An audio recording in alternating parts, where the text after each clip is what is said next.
Wahyu 3 ayat 14-16. Dan tuliskanlah kepada malaikat jemaat di Laodikia, inilah firman dari Amin, saksi yang setia dan benar, permulaan dari ciptaan Allah. Aku tahu segala pekerjaanmu, engkau tidak dingin dan tidak panas. Alangkah baiknya jika engkau dingin atau panas. Jadi, karena engkau suam-suam kuku dan tidak dingin atau panas, aku akan memuntahkan engkau dari mulutku.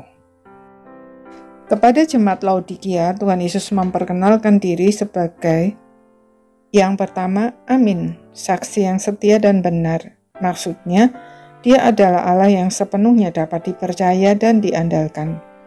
Dia tidak pernah gagal dalam menepati apa yang Dia firmankan. Yang kedua, permulaan dari ciptaan Allah. Maksudnya, Dia adalah pencipta segala sesuatu. Tuhan Yesus memperkenalkan diri demikian karena Dia berhadapan dengan jemaat Laodikia yang tidak dingin dan tidak panas atau suam-suam kuku.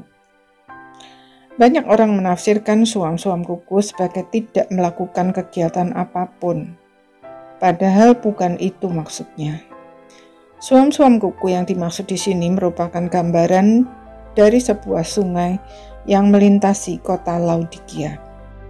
Sungai tersebut di bagian hulu mengandung belerang dengan kadar cukup tinggi sehingga dapat berfungsi sebagai obat dari berbagai penyakit kulit, dan di bagian hilir airnya sangat jernih sehingga dapat menjadi air minum yang menyehatkan.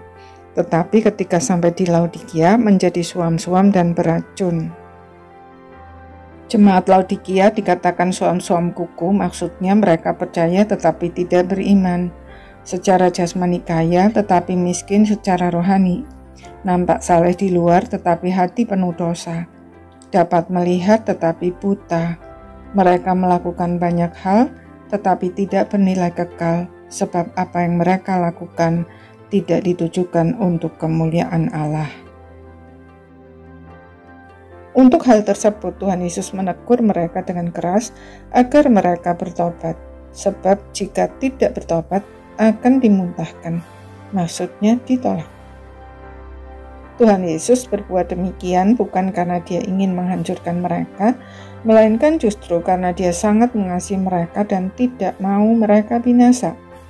Dia mengundang mereka segera datang kepadanya untuk dimurnikan, diampuni dan dicelikan mata batin mereka sehingga dapat melihat hal-hal yang bernilai kekal. Hidup ini penuh paradoks.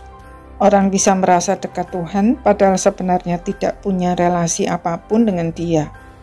Sebaliknya, orang yang benar-benar dekat Tuhan justru sering merasa sebagai orang yang paling berdosa.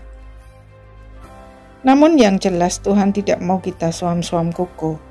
Dia mau kita dingin atau panas. Maksudnya, jika kita memutuskan untuk menjadi orang Kristen, jadilah orang Kristen yang sungguh-sungguh menyerahkan diri kepada Tuhan Yesus dalam segala aspek hidup dengan segala risikonya secara total.